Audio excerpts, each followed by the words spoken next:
To preface this, I want to say that last year I spent about 32 days in the woods either scouting, hunting, or fishing. The year before that, I spent about 22 days. This doesn't include my regular hunts and camping adventures, which in the past 3 years adds up to just over 100 days. I've been hunting since I was 9 and have spent a lot of time outdoors in various different parts of the US and in Canada. I've seen and heard a lot of strange shit, but this takes the cake. I was in Cohutta in the North Georgia wilderness for 7 days scouting for bears, wild hogs, and deer, prepping for a hunting trip later that year. I had hiked in about 10 miles and then went off the trail for another 3 or 5 miles. Basically, I was out in the middle of nowhere. Since I was alone, I was using a hammock that has a built-in bug net, and I had a rainfly over it. I spent about 3 days halfway up a mountain just looking for a good place to hunt. I saw 3 or 4 good-sized bears, about 10 hogs, and came across some good-sized deer. On the 4th day, I was going to head down to a small stream that I had marked on my GPS and then set up camp, restock on water, and prep for the 2-day hike back. I could have gone faster, but I wanted to be able to look for any animal sign along the way. As I was approaching this small stream, I noticed a tent, which I was really excited to see, as I had been completely alone for a few days, and it's always nice to run into another hiker because generally us wilderness folks are pretty down to earth. As I got closer to the tent, I noticed that there was a small pack on the ground just outside of it. I figured the person couldn't have been far from where the camp was, so I set up my camp about 30 yards away, and with about 4 hours of daylight left, started cooking some dinner. 2 hours later, I was starting to wonder where this person was. Given that I was in the wilderness and it was a 1+ day hike out, there wasn't much that I could do.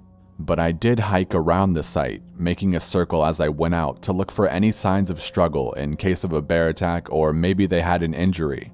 I got about a 1/4 of a mile from the campsite, walking a circle, but I didn't find anything. Eventually night came around and no one showed. I started a fire in hopes that the person would be able to find where they set up and have some light. Fires burn really bright and are very easy to see from far away. After eating, searching, and hoping that the person was going to make it back, I called it a night. I had a small flask with me and took a couple sips of whiskey, jumped into my hammock with my pistol, and attempted to go to sleep. I sleep pretty hard, I mean really hard, regardless of where I am. It literally annoys my friends because I can always seem to fall asleep and stay asleep regardless of where in the world we are. But this night was different. I felt like something was off, but I figured it was just me worrying about this person who, by all my accounts, was completely missing.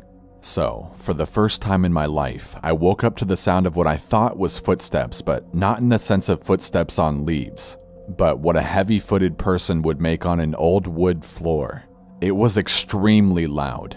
I got my gun, grabbed my headlamp stored in a small compartment up above me, and waited to see if it would stop.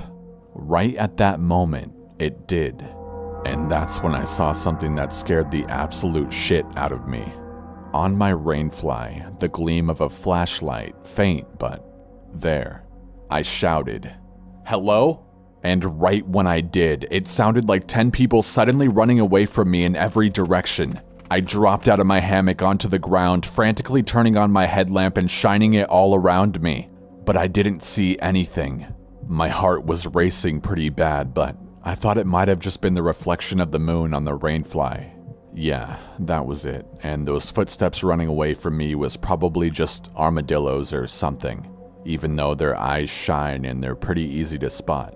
Problem was, there was no moon. I'd never seen an armadillo above 2,000 feet, not to say that they don't live up there, just I've never seen one. And for some reason, the campsite I set up by was gone.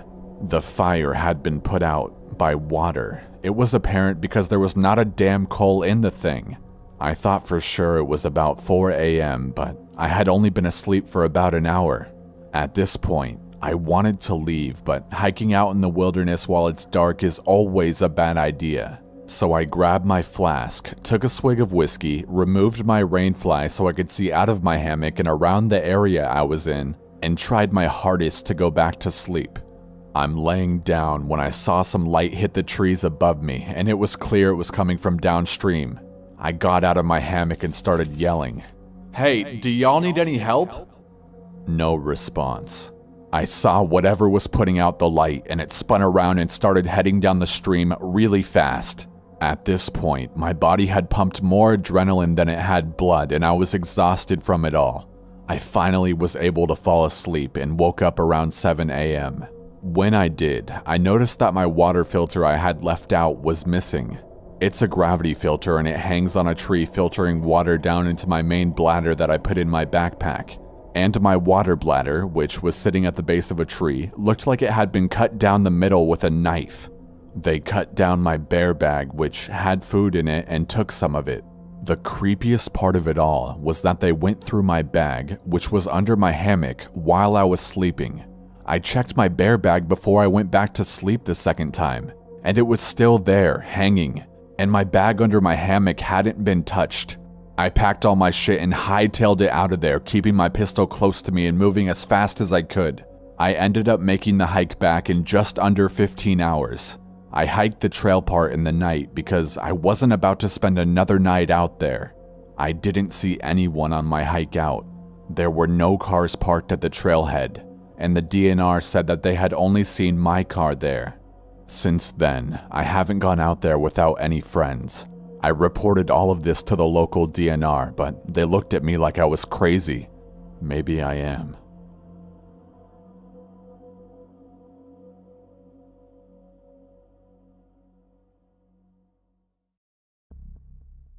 I hike very frequently and was on a trail and about 8 miles from the nearest gravel road. It was just me and my dog. Just to note, I've hiked these trails frequently and have only seen other people during mushroom hunting season and only near where the parking patches are, and this was in January. So it was freezing cold and there were no mushrooms. I'd been going at it for almost 2 hours when I stumbled upon a pile of bones. Large bones, bigger than human, maybe a cow, maybe buffalo, maybe horse. They were completely clean and sun-bleached. No flesh, no fur. I find deer remains all the time. They always have fur on their legs. This means someone or something cleaned them, or their old bones. The scary part is that they were neatly arranged into a pyramid shape, all leaning on each other like a teepee. I was just on this trail the week before and there had been no bones. There had also not been a giant dead animal and there wouldn't have been any rotting happening because it was 20 Fahrenheit. I stared at them for a while, then turned around and spotted more peculiarities. The tree behind me had several bones strung up and hung in the tree by the trail marks. They swayed in the wind and kinda clunked gently like morbid wind chimes. So this means it had to have been somebody and not some weird raccoons or something. I start to panic because does this mean that somebody's watching me? Am I being warned or stalked? I always go on a select few trails and this is one of my most frequented and never have I seen someone else out this far. The hairs on my neck stand up because I'm sure I'm in the crosshairs of some serial killer who's been stalking me. I walk with my headphones in. He could have followed me for weeks and I wouldn't have known. My dog freezes and points towards a different large tree 10 yards away. The hair of her scruff raises and she starts to growl and creep toward the tree. I'm panicking. I have nothing other than my hiking stick. My dog barks once. She's 40 pounds, by the way. She's not an attack dog. And she starts sprinting towards the tree. I instinctively crouch down. She reaches the tree and a turkey takes off from the other side, gobbling as it flies away. I can still feel my pulse in my eyes as I watch it fly away. I sigh, pet my dog, and check to make sure I didn't shit myself. I snap a few pictures of the weird bones and make my way back. I still hike through there, and the bones are still there untouched. No way am I touching them. No idea where they came from. Probably some weird old coot trying to scare people. It definitely worked on me.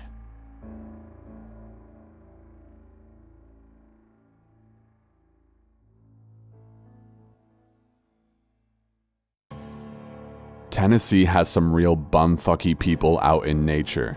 I hiked all around while in school there, made some good memories with a girl in the enveloping nature. Tennessee has good roads to popular hiking sites and tons of mini trails branching off. Sometimes you need to know what to look for as far as trail markers go, because the interesting ones are always a good ways out. There's one spring waterfall that spills across a mossy granite wall towering over a shallow stream that empties into a decent-sized pond. I went out there with a friend last time and we got separated on the way out. I have no fucking clue how this happened. We've each been hiking for over 10 years. I've gone over it 1,000 times in my mind, and it has to be this one ledge system. To get to the top of the fall, you need to take a longish detour that has a lot of old wooden railing and a 3-way branching ledge system. Okay, so I've taken all 3 routes and ended up at the same spot. They take maybe 3 or 4 minutes to blast through, and they're kind of like rocky corridors. I don't take the left one anymore because I'm 90% sure these big stains in the middle are blood. Don't want to know what happened there. It's really odd because the left path is by far the most inviting. Flowers bloom from the vines that are etched into the moss-matted bedrock. Anyways, I'm 45 seconds ahead of the girl I mentioned earlier, and I opt for the right path when I realize that I should tell her to avoid the left path. It's really hard to reverse given the sloping angle of the path and a few short drops that become narrow climbs. Fuck it, it's faster if I speed through and then yell down to her. I get out of the right corridor, swing around to where the middle path drops off, and I yell. No reply. She took left. Fuck. I run over and climb into the left corridor, thinking maybe she saw the stains and freaked out. It looks like someone got bludgeoned to death, to be fair. She's fucking gone. Ashley? Nothing. And that's what made my hair stand up. I literally heard nothing. No birds, no hum of the forest, not even wind. Just myself in the babbling water.